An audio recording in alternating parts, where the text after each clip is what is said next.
बलवंत की न्यायप्रियता, न्याय प्रियता, इसके बारे में हम देखें तो यह न्याय प्रियता बलवंत की, इसके बारे में हम देखें तो यह निरंकुश था। फर्स्ट नंबर क्या था? निरंकुश। निरंकुश क्यों था? क्योंकि इसने जब शासन करना प्रारंभ किया तो अपने ही दामाद को ही मार दिया, तो कह सकते हैं निरंकुश था। और इसने शरीयत के हिसाब से अपने राजपाट को चलाना चालू किया। जैसे कि हमने बताया कि इसने राजनीति तथा धर्म को दोनों को साथ में मिला के चालू किया, लेके चला, तो यह निरंकुश तो होना ही था इसको। ठीक है, देखें तो दूसरा, इसका कोई सगा संबंधी नहीं था। दूसरा,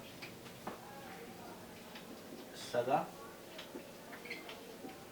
संबंधी नहीं था, इसलिए भी यह निरंकुश था। जब अपने दामाद का नहीं हो सकता तो यह प्रजा का क्या होगा, तो कह सकते हैं निरंकुश भी था। इसने निष्पक्ष न्याय पर बल दिया। तीसरा, निष्पक्ष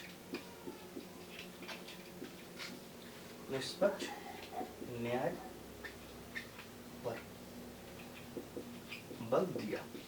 ओके, किसमें? निष्पक्ष बल पे इसने बल दिया और कमजोर लोगों की रक्षा भी की। किसकी? कमजोर लोगों की। चौथा, कमजोर लोगों को क्या की? रक्षा। ओके, इस सब की जानकारी हमें न्याय से इसकी देखने को मिलती है कि इसने न्याय भी अच्छे ढंग से किया, लेकिन इसने कठोरता का भी पालन किया। ओके, अब आ जाओ इसकी रक्त तथा लौ की नीति पे। इसकी रक्त तथा लौ की नीति, रक्त तथा लौ की नीति तथा नस्ल नीति।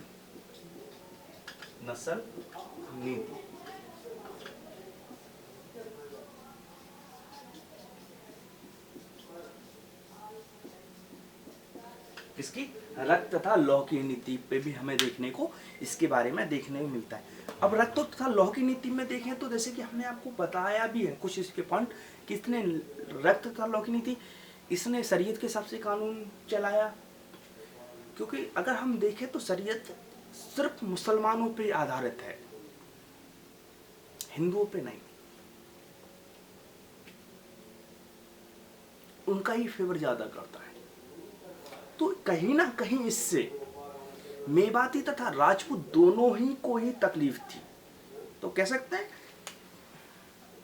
इसने राजपूतों को मरवाया, राजपूतों को मरवाया। ओके, तथा इसने दिल्ली के आसपास पे के चारों ओर साफ सफाई कराई तथा वहां से राजपूतों को हटाया। कहां पे? राजपूतों को इसने हटाया दिल्ली के आसपास से।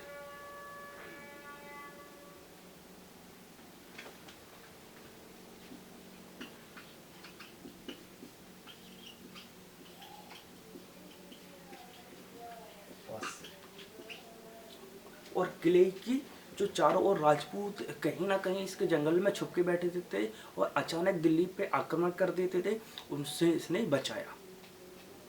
ओके, तथा इसने निम्न कुल के लोगों से दूरी बनाई।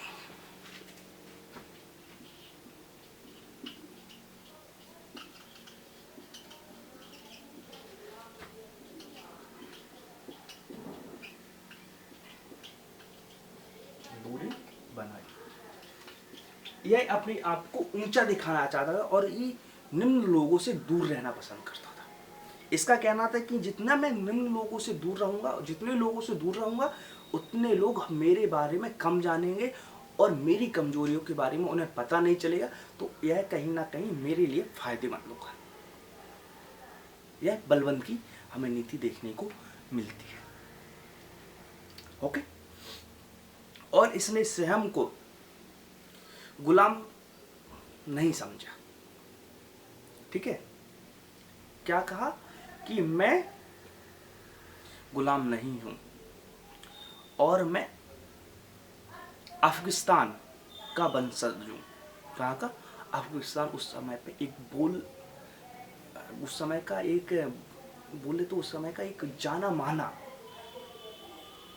इस्लामिक पद्धति का एक केंद्र था, इस्लाम के साइड, अफगानिस्तान के साइड। तो इसने कहा कि मैं अफगानिस्तानी वंशज हूं। ओके, इस प्रकार हमें देखने को मिलता है। तथा इसने कठोर अनुशासन प्रणाली को चालू किया। कठोर, चौथा कठोर अनुशासन प्रणाली लागू की। मतलब किसी ने अगर गलती की है, चाहे राजा रहे, चाहे राजा का बेटा रहे, मंत्री रहे, मंत्री का बेटा रहे, पत्नी रहे, उसको सजा मिलेगी। यह इसने कठोर सभी के लिए नीति लागू की। ओके। तथा इसने प्रजा से दूरी बनाई रखी। पांचवा कह सकते हैं, इसने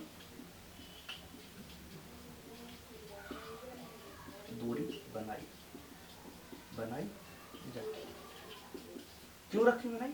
कि मैंने जैसे कि बताया कि उसकी मानसिकता थी कि जितने मैं प्रजा से दूर रहूंगा, लोगों से दूर रहूंगा, उतने लोग मेरे बारे में कम जानेंगे तो मेरी जो कमजोरी है वो लोगों को पता नहीं चलेगी, और पता नहीं चलेगी तो मेरा शासन का लंबे समय तक रहेगा। इसको लगता था कि जैसे कि नसरुद्दीन के नज़दीक मैं रहा और नसरुद्दीन की सब कमजोरियां मेरे अधीन हो गई थी, मेरे को सब पता चल गया था और मैंने नसरुद्दीन को हटा दिया। इसी प्रकार कोई मेरे साथ ना कर दे, इसलिए मैं यह नीति अपनाता हूँ, लोगों से मैं दूर रहूंगा। यह इसकी नीतियों में देखने को मिलती है। ओके,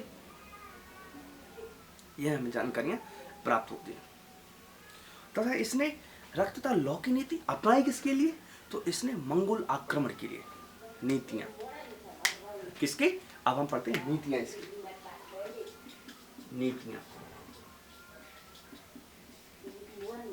नीतियां किसके लिए अपनाई इसने? मंगोल आक्रमण के लिए नीतियां अपनाई, तथा मेवाती राजपूतों के लिए और बंगाल विद्रोह के लिए, ऐसा भी इसने नीतियां बताई। तो अब कह सकते हैं मंगोल आक्रमण पहला। दूसरा मेवाती राजपूत। ठीक है। तीसरा किसके लिए अपना इसने? बंगाल के विद्रोह के लिए।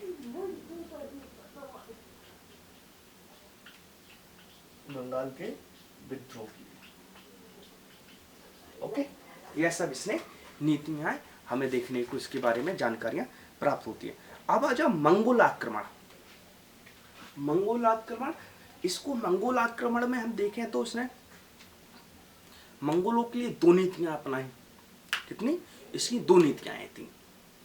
इसने मंगोलों से नियंत्रण पाया कि मैं किस प्रकार मंगोलों से नियंत्रण अपने आप में पा सकता हूं। तो इसने दो नीतियां अपनाई। कैसा? एक तो इसमें ऐसे लगा अपने दूत भेजे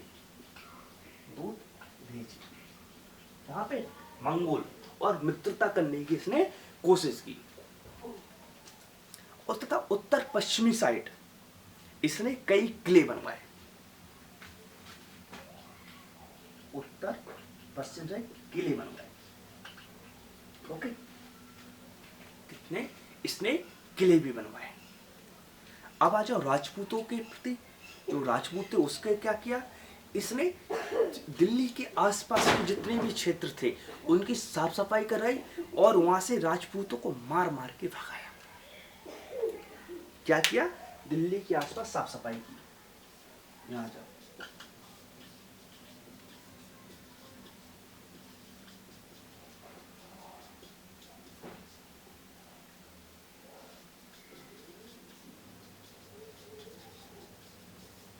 साफ सफाई की, जंगल वगैरह थे वहां साफ सफाई की और वहां से पूरे को क्लीन किया, वहां से एक एक करके राजपूतों को सबका साफ आया कर दिया। ओके, बंगाल विद्रोह में देखें तो बंगाल विद्रोह के लिए इसने सेना द्वारा आक्रमण कराया। किसके द्वारा? सेना के द्वारा, खुद नहीं किया, सेना के द्वारा आक्रमण।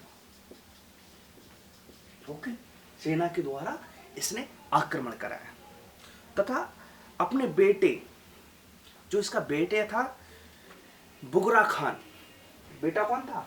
दूसरा, पहला एक किया, दूसरा किया क्या? बुगरा खान को भेजा, बुगरा खान को भेजा कहां? बंगाल की साइड कि तुम जाओ और वहां पर आक्रमण करो और उनको सफाया करो जो हम पे बंगाल की साइड से आक्रमण कर रहे हैं, और अपने गवर्नर को भी भेजा। अब देखते हैं बलबन ने और क्या क्या किया। ओके,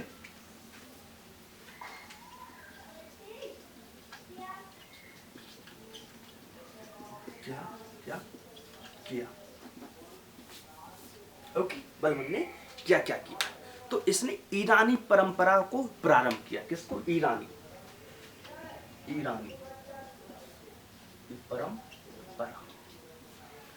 ओके, ईरानी परंपरा। ईरानी परंपरा में क्या क्या किया इसने?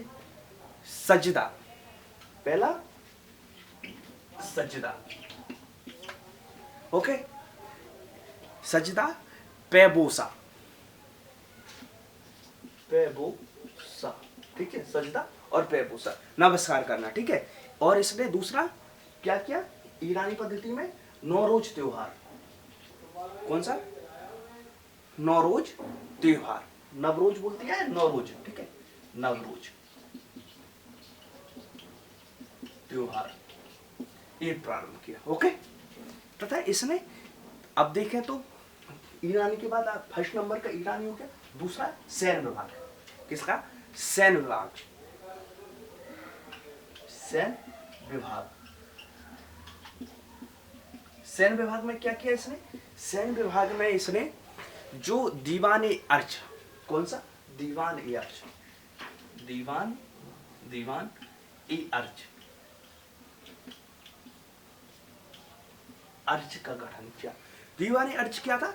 दीवान ए अर्ज था कि सब सैनिकों को वंशागत कर देना, ठीक है।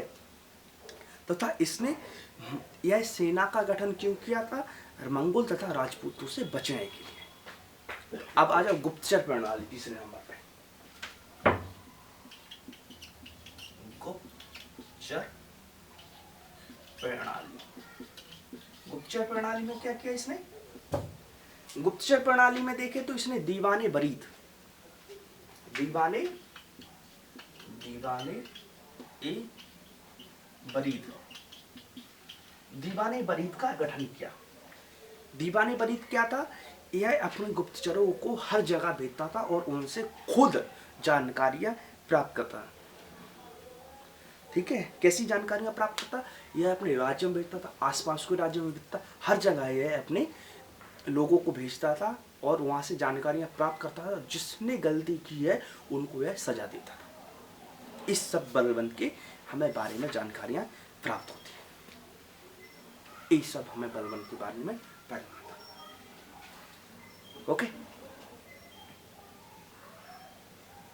यह सब हमें जानकारियां प्राप्त होती हैं। अब इसके बाद हम देखने को मिलेगा खिजली वंश। बलबन के बाद थोड़े और कैमूर है, कैमूर के बाद सबसे इम्पोर्टेंट हमें देखने को मिलेगा खिजली वंश। खिजली वंश में भी हमें अलाउद्दीन खिलजी के बारे में विशेष तौर पे पढ़ना है। ओके, आज के लिए इतना ही, मिलते हैं फिर